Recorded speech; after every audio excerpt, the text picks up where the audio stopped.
So, a review of the U11 pitchers, and we're going to try to focus on being safe, repeatable, and powerful.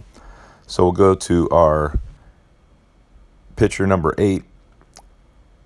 Watch him go through once from the back. It's a really nice delivery. Now, we'll see that same in slow motion. Stays in line, head on top of hips, on top of feet. Does a nice job keeping his arm either behind him or in front of him, not reaching too far back. Good power of his legs here in that bend. Nice job here. And he's going to do a good job with his head on the target and his hips rotating around. Watching him from the front, we'll talk about a little adjustment that we made. In this spot, we told him to have a flashlight on the bottom of his foot, kind of highlighting a bug that's out in front of him when he comes knee to knee to get balanced and loaded. Does a nice job coming through, and this is a great, powerful position. His head is on top of his hips. He's also doing a nice job chasing his glove. He keeps good, consistent separation between his front side elbow and his back side elbow. The other way to say that is he's equal and opposite with his elbows. These are the 3 checkpoints. We've got that hand following through down near his knee, eye on the target, and his leg is flat, creating that T or flat back on top of his leg. Beyond the repeatability to throw strikes, this is also a nice motion for being quick to the plate, which will help control the running game. Just a simple knee to knee, showing the back pocket, and getting to the plate with a nice follow through. Next, we have pitcher number 9, the lefty. Does a nice job getting into his legs, showing his back pocket to the catcher. We talked with him a little bit later about not stepping behind the rubber as he lifts that foot, allowing him to be able to throw to first without a balk. But that was just a small little tweak. There are times where he does a very good job finishing with his arm outside of his plant leg, and there are times where his arm kind of recoils back and shortens up, not finishing. This is one of those examples here where his arm kind of stays outside. Need to work on finishing glove side, and we talked about that.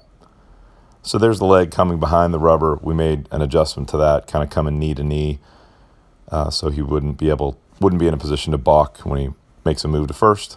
And he picked it up very, very quickly. Good athlete, made quick little adjustments. There it is, knee to knee and coming through. Nice job finishing. And he's going from the maroon dot to the maroon dot, high to low. Nice tilt on his pitches, so it's passing through the zone at a down angle as opposed to flat. If his stance was a little bit wider here in the set position, that knee to knee would allow him to load a little more powerfully. But again, he made a great adjustment kind of on the fly during this bullpen. Did a nice job here looking at bases and adding some game-like scenarios into his bullpen, which was nice to see. Aware of the runners, come and set, and then making a nice delivery. Pitcher number 10 coming up, view from the back. Nice compact delivery. Good job loading up on his backside. And now we'll slow it down in frames. So we'll watch him come set here. Nice job getting into his back leg. Separating, ball nice and high, and he's going to have a good low finish. You can see that there. And good follow through with his eyes on the target. We'll watch this view from his chest, again in slow-mo. He comes knee to knee fine. A little bit of a leak of his hips, seeming to go forward a little bit. Might consider slightly widening his stance so that that knee to knee can really gather and get into his backside before he goes to the plate.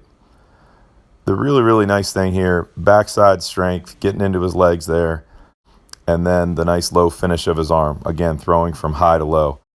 This next frame shows a great job at finish. His eyes are on the target, a great example of a flat back finishing over that plant leg in a capital T. And the X is there because his throwing arm does such a good job of following through that it's out of the picture, tucked behind his back. Really, really nicely done. Watch him here in slow motion coming at us. High to low at finish. These slow motion frames show, instead of a knee to knee load, retracting and showing the back pocket toward the catcher, more of a lift, drop, and then slide out. And that method is certainly mechanically sound. However, with his body and frame size, he might consider a slight widening of his stance so that he can go knee to knee, gather, and generate a little more power going to the plate. Pitcher number 11, a pitcher that's new to this team, so there were some mechanical things that he hadn't been introduced to. The team was working with him on. We talked about maybe lowering his hands to in front of the letters on his chest. Here's a circle around his foot. He's landing on his heel a little bit, so if we can get him a little more athletic and soft in that landing, might help him finish because he's finishing a little bit high. Then he had a little bit of a leg sweep, so we're trying to get him to come just basic knee to knee, load up, and then get that plant leg out there.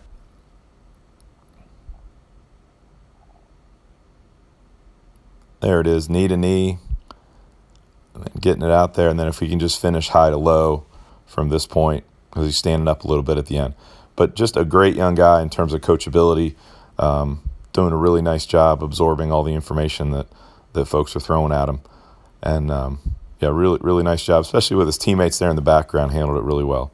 And here's a view. We'd just like to see him. If he drives that cap toward the catcher's mitt, he'll finish with a flatter back, adding a little bit of velocity and a nice, safe finish, allowing his arm to decelerate. And so just a summary of the things that we talked about with the pitchers, most importantly, body language. When they throw a ball that wasn't a strike in a bullpen, we want them to work on good body language, making it look to the batter like that pitch was part of the plan. In terms of arm health and safety, we had a couple of players that were reaching back behind the plane of their back into this red area, kind of a danger zone for shoulder health.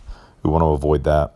We talked about getting into your legs, so loading up knee to knee, similar to the way we would hitting, getting our hips and legs ready to drive our velocity to the plate. We talked about throwing high to low, and this is independent of arm slot. Some guys are straight over the top, some are out in the three-quarter hole. But regardless, we want to throw from high to low so we have a nice down angle, making the ball harder to hit. Then we talked about moves to second base, two in particular. This one, the glove side turn, would be more of a timing pick when the runner has a big lead. We want to be careful here that we don't start our front leg moving and then jump into it. This is sort of a two-part move and would be called a balk. We want to make sure we jump up and switch our feet. And then the inside move where we sit on our back leg and rotate. That would be used for a secondary lead that's a little aggressive.